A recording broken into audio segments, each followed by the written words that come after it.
Lazy workers playing on their computers are fired. The new CEO, 59-year-old James Smith, is incompetent, to say the least. He's so technologically challenged that he can't even make copies without calling for help. Naturally, everyone, including myself, thinks he's the worst. He doesn't even try to understand my work as an engineer and called me a lazy thief. Understood. James changed company policies on a whim, making the workplace unbearable. I lost any desire to follow him and accepted my firing as he demanded. The day after I quit, he bombarded me with calls. Apparently, there was an error in the management system I created. He ordered me to fix it, but I gave him a condition in return. My name is John Williams, 42 years old. I'm the only system engineer in the company, responsible for the management system. We're a small business and perpetually understaffed. While we are grateful for client requests, the lack of hands means constant overtime. I plan to talk to James about broadening our recruitment soon. However, as if to interfere with me, the sales department keeps dumping work on me. Add this option, hurry up because the deadline moved up. They push their demands without considering the burden it places on me. When I joined the company, there were many engineers. I was a newbie following my seniors, but before I knew it, they all quit, leaving just me. The loneliness of losing colleagues was less burdensome than handling all the work alone. Around this time, we were informed that the CEO would be replaced.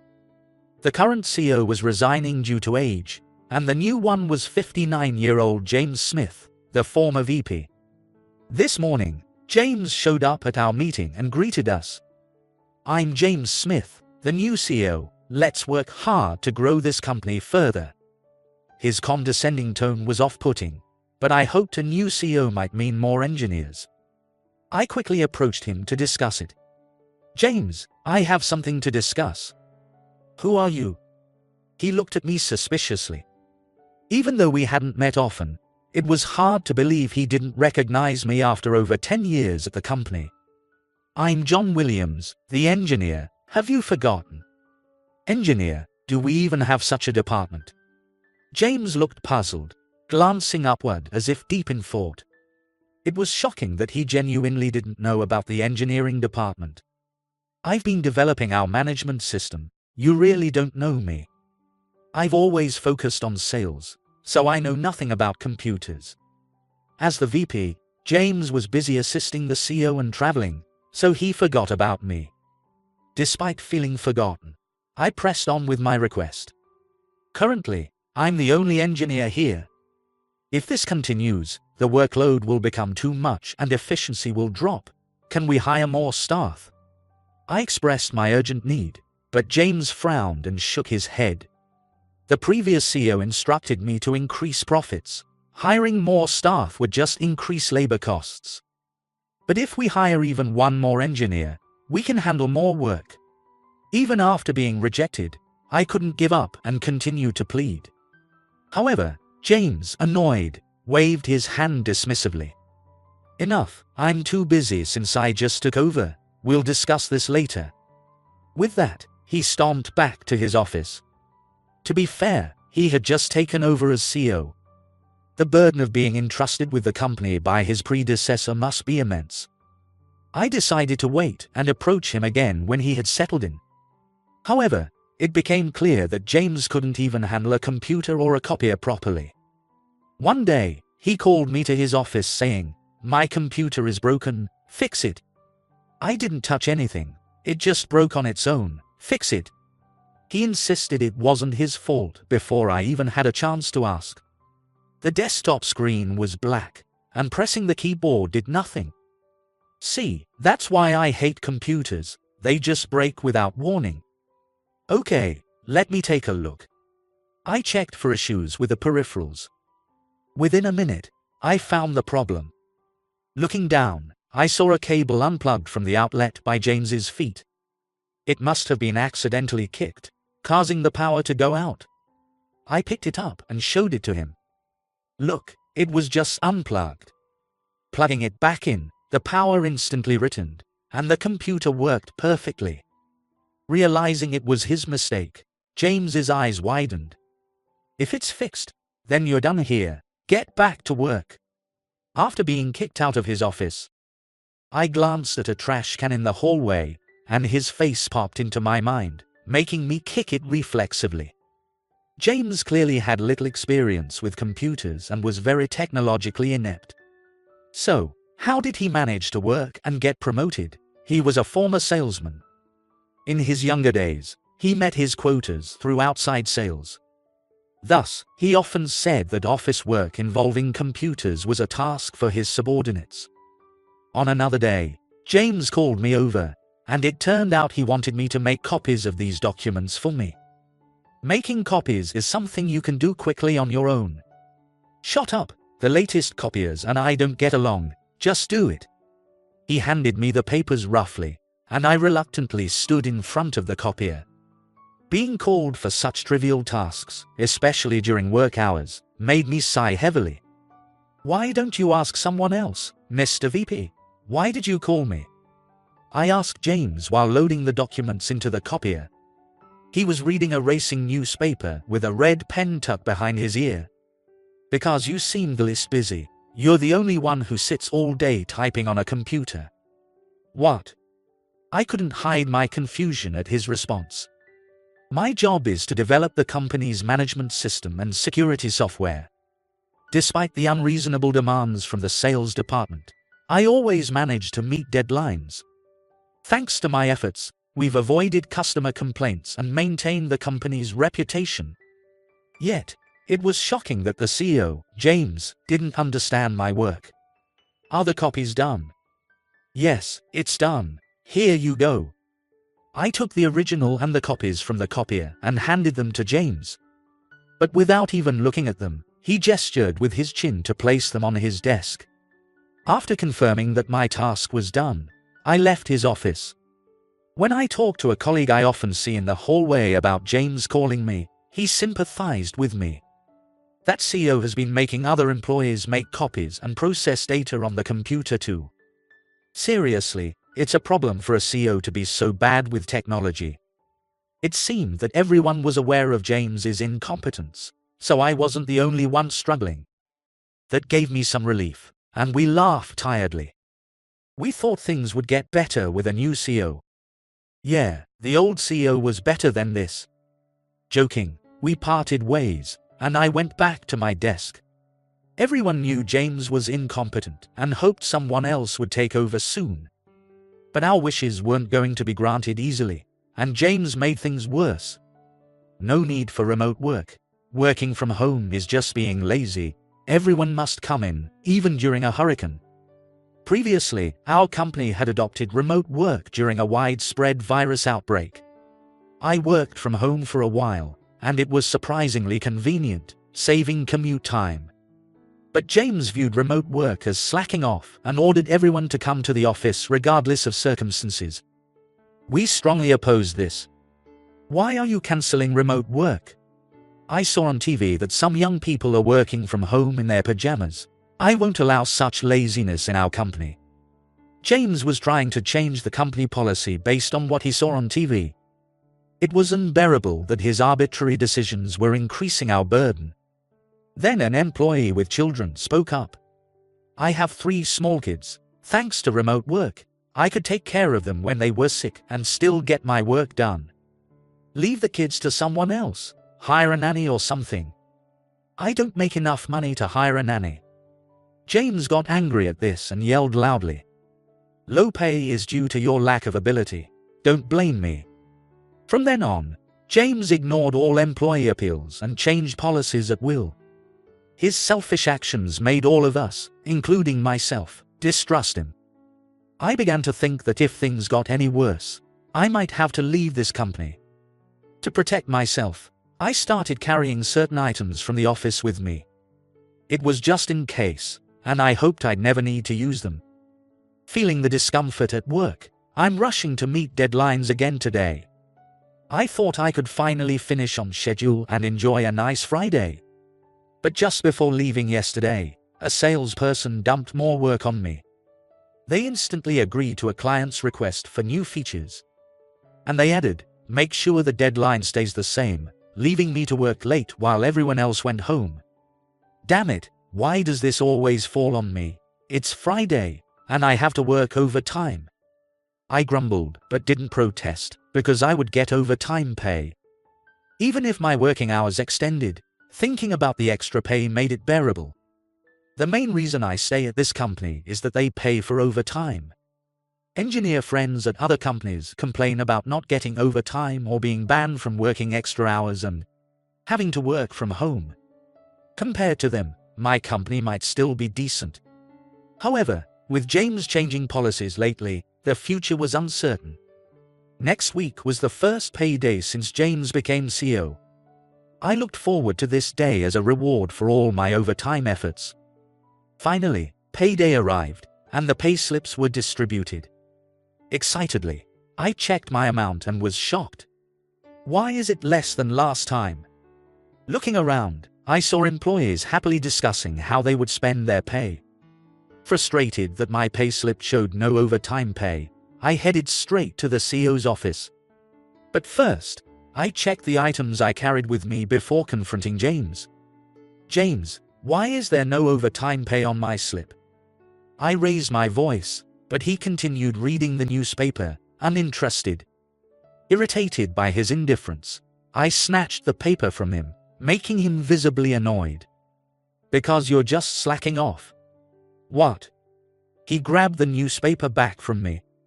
You stay late every day just to get overtime pay, right? His smug look gave me chills and made me furious at his lack of understanding. Excuse me, but I work overtime to ensure client satisfaction.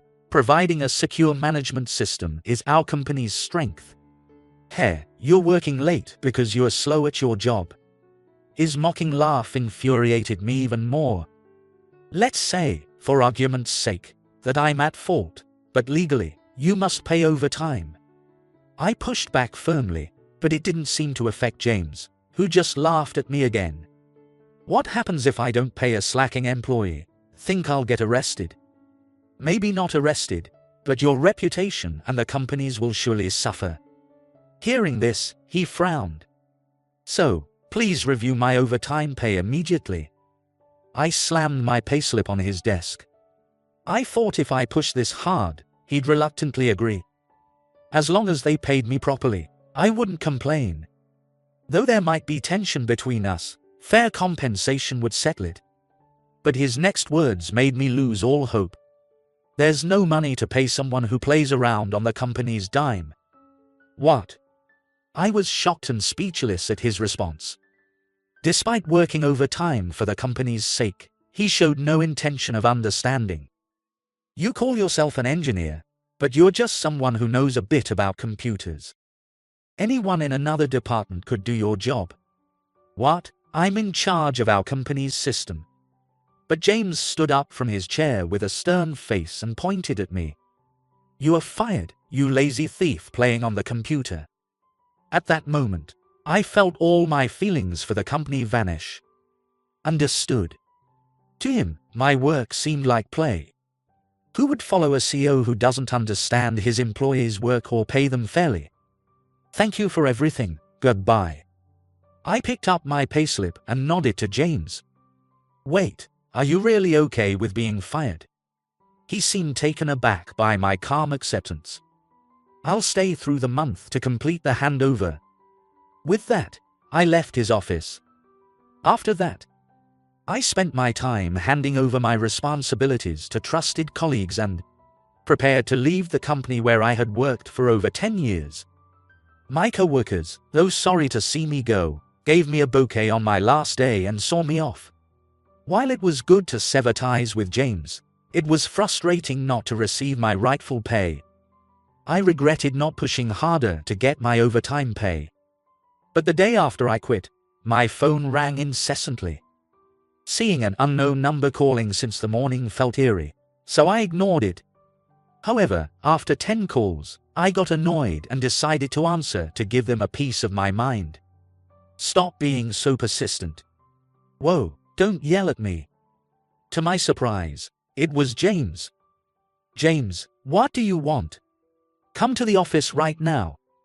He sounded frantic and was rushing me. Why? I'm no longer needed there, right? Just hurry, your colleagues are saying they need you. It seemed not only James but the other employees were panicking too. Worried about them, I grabbed my bag and headed to the office. When I arrived, I found everyone glued to their computers and overwhelmed with phone calls. John. As one employee noticed me, everyone turned towards me at once. John, please help us. What happened? I calmed them down and asked them to explain from the beginning. The issue arose this morning, the day after I resigned. A problem occurred in the management system, and the employee I had entrusted with the handover tried to handle it. The management system contains crucial information, including customer data and detailed records of our products. If this information were to be exposed and misused, it would be disastrous for the company. It was a problem that could be solved quickly with calm handling, but James's meddling worsened the bug when he tried to fix it himself. An error not covered in the manual occurred, and no one but me could handle it. If the issue remained unresolved, there was a risk of data leaking, which would severely damage customer trust. To prevent this, all the employees were manually transferring customer data to another file. Just as I finished hearing the situation, James showed up. Oh, you are here. As you can see, no one else can handle this. Fix the computer quickly. It's embarrassing to ask for help from someone who resigned, but we have no one else to rely on. Please help us, John. With both James and the employees pleading for my help, I fought for a moment and then said, "Then I'll demand compensation for wrongful termination and my unpaid overtime." What? I glared at James and held out my hand. It's convenient to ask for help after firing me. Since you're responsible for the dismissal, I demand $10,000 in compensation. James broke into a cold sweat, visibly shaken. All the employees turned their gaze to him. Why should I pay you? You were slacking off. He insisted that I had been neglecting my duties. I've never slacked off, and if I had been negligent, we would have received complaints. I glanced at the sales team in the corner of the room, who awkwardly looked away. They just said yes to clients' demands and dumped all the work on me. Despite handling deliveries for several companies alone, I never received complaints. That's how seriously I took my work. Firing me was a mistake in your judgment. What? You ended up in this situation because of your incompetence in understanding engineers. James panicked as everyone's eyes were on him. Apologize for calling me a lazy thief and agree to the compensation, and I'll fix the problem. With this ultimatum, I thought he would finally agree. If he did, I could help the employees immediately. However, lazy thief, I never said that. He smirked, belittling me once again. Stop making me out to be the bad guy. I see. So you're still trying to dodge responsibility. I sighed at his refusal to acknowledge his actions. I told you, unpaid overtime is a legal issue. That's only if it's true. Got any proof? James smirked at me with a nasty grin. He thought I was bluffing, which made him confident. But I had something in my shoe that could shatter that confidence. I do have proof. What? I took out a voice recorder from my bag. When I considered changing jobs, I brought it to work in case something happened, keeping it in my suit pocket to record immediately if needed. Of course, I recorded my conversation with James on the day he fired me. When I showed the voice recorder, he tilted his head. What's that? An old cell phone? It's a modern voice recorder. It can record conversations at the push of a button. I turned up the volume and pressed play. As the conversation between James and me played, the employees began to murmur. Upon hearing his voice, James's face turned pale, and he stared at the voice recorder. The recording ended with James's words, "You are fired, you lazy thief," playing on the computer. I began to hear the whispers of the employees. That's terrible. John is an excellent engineer. Playing on the computer, the CEO spends all his time reading horse racing newspapers. They glared at James with complete contempt. There was no way he could talk his way out of this. I decided to push even further. I took a stack of documents from my bag and showed them to James. These are printouts of my time cards. They clearly show my working hours and overtime. I can submit these to the Labor Standards Office and sue you. The Labor Standards Office? If it was found out that he wasn't paying overtime, the office would investigate, and the company would be scrutinized. This would undoubtedly expose James's incompetence as a CEO. Sweating profusely, James struggled with what to do. I don't care what happens to the company, you fired me, remember? As I smiled, the employees surrounded James. James, please agree to John's demands. If we leave this issue unresolved, things will only get worse. Pressed by the employees, James muttered reluctantly. Fine, just wait a moment. He rushed to the nearby bank and handed me the compensation and unpaid overtime. Confirming it was about $12,000 in total, I pocketed it, and James grabbed my arm. I've met your demands, now fix the system quickly. Got it. I started the computer and quickly accessed the management screen. Locating the error, I fixed it in no time. Within minutes, the management system was restored, and I spoke to the employee handling the handover. The error can be easily fixed. I'll email you the steps later. Thank you so much. The employees praised me enthusiastically. John is amazing. He fixed what no one else could in an instant. I'm used to dealing with these issues, but being praised this much made me a bit embarrassed. Wait, is John really that good? Of course, he is our only engineer. They looked surprised, with fingers in their mouths and wide eyes. Perhaps even James finally realized the importance of an engineer. But with the compensation received, my job here was truly done. Now that my work is finished, I'm leaving. No more incessant calls, please. James glared at me with a sullen face. I have no more use for you. Get out. As he spat out these words, the employees' faces hardened, glaring at him with resentment. Before leaving, I addressed them. If you have complaints, don't keep them bottled up. Sometimes it's important to speak up. I gave them a thumbs up and left the company. Later, I was helping a friend with their work while looking for a new job. Finding a new job in my 40s was challenging, but I had a few prospects through my friend's connections. Feeling confident about a smooth transition, I received a surprising message from a former colleague. Surprisingly, at the shareholders' meeting, James was voted out. After I left the company, someone informed the major shareholders about the system troubles. They also raised issues of James's neglect of duty and the Labor Standards Office's investigation, along with a petition signed by all employees demanding his removal. The petition was fueled by strong opposition to James's decision to force me out after I resolved the trouble. As a result, James was ousted due to the lack of trust from the employees. Moreover, all executives who supported James were also dismissed, effectively replacing the entire management team. Now, when it came to the next successor, the employees wanted to nominate me. When a former colleague told me this, I was shocked. Me, the CEO, no way, there's no way a former employee can take on that role. I immediately declined, but other employees unanimously insisted that I was the right choice. The shareholders also highly valued my efforts in saving the company during the crisis, and surprisingly, they all agreed. However, I'm just an engineer. The system trouble was merely within my area of expertise. I'm not suited to be a CEO. While I was happy to be praised, I politely declined the employer's offer. But the next day, the employers came to my house, begging me to return to the company. John, you tried multiple times to negotiate with James to uphold the company's policies.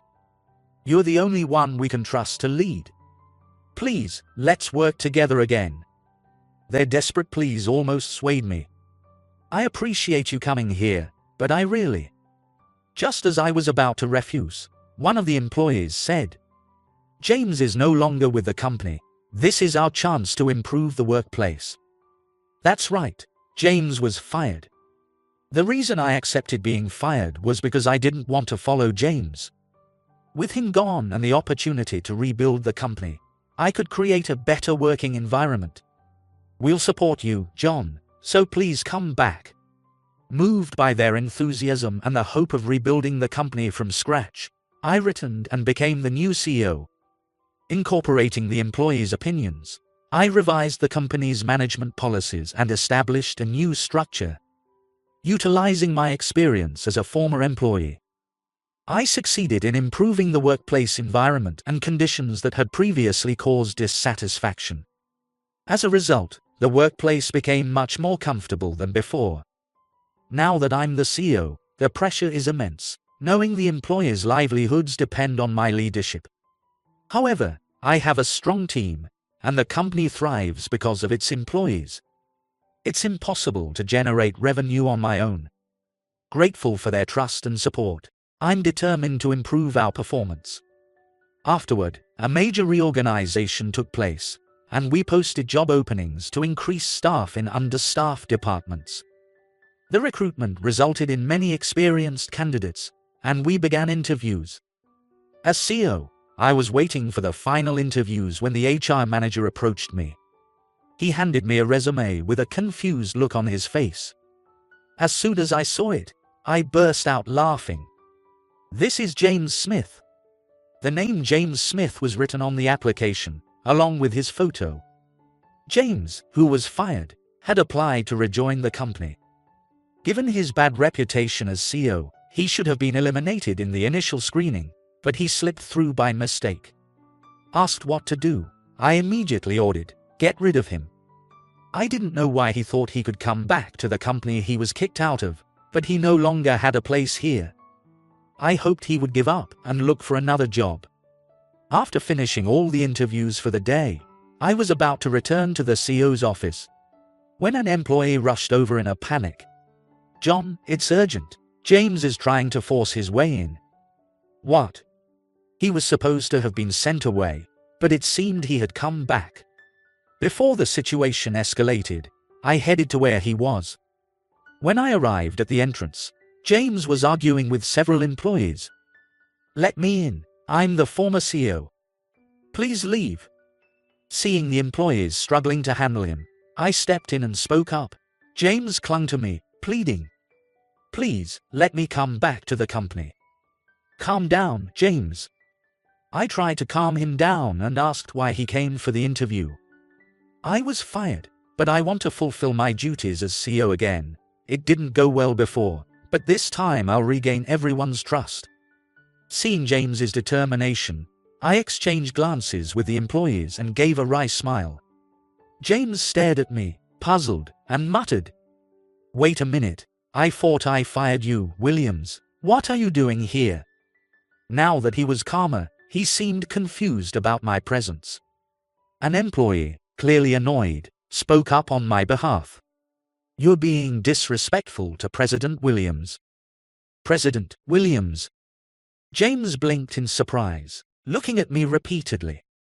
I gave him a polite smile and replied, "Yes, I've been reinstated as the new CEO after you." "What?" James stepped back, looking betrayed by his former colleagues. "Do you plan to return as CEO? You should give up on that idea." Seeing the shock on the face of the man who had belittled me felt surprisingly satisfying. "You're not hired, but I wish you success elsewhere." I told James to leave the entrance, but he clung to me, almost in tears. "Please, John, I have nowhere to go. I'll work in administration or sales. Just hire me." "You can't even handle a copier. You look down on people, and you disrupt the workplace. Who would hire someone like that? Leave now," I said firmly and called security. "Wait, I was wrong. Please forgive me." James begged for forgiveness, crying, but the security guards escorted him out. Afterward, he went to numerous interviews but was rejected every time. He now lives by doing day labor jobs. Although he had some assets as the VP, his wife divorced him after he was fired, taking more than half of his assets as alimony. As a result, his savings are nearly gone, and he needs to find a better paying job soon or face a deteriorating lifestyle. Even now, he slacks off when no one is watching and gets fired repeatedly. The consequences of always pushing work onto others finally caught up with him. And he must be thinking, if only I had worked more seriously, this wouldn't have happened. Realizing his folly near retirement age is already too late. On the other hand, since starting the new venture, my performance has improved, and I succeeded in establishing a branch office. Moreover, having risen from an engineer to a CEO, I started getting interviewed by business magazines. In this way, my reputation gradually increased, and we gained more business partners, eventually seeing the possibility of expanding overseas. No longer a small to medium-sized business, we joined the ranks of major corporations. I continue to work hard for the employees who had trusted and followed me.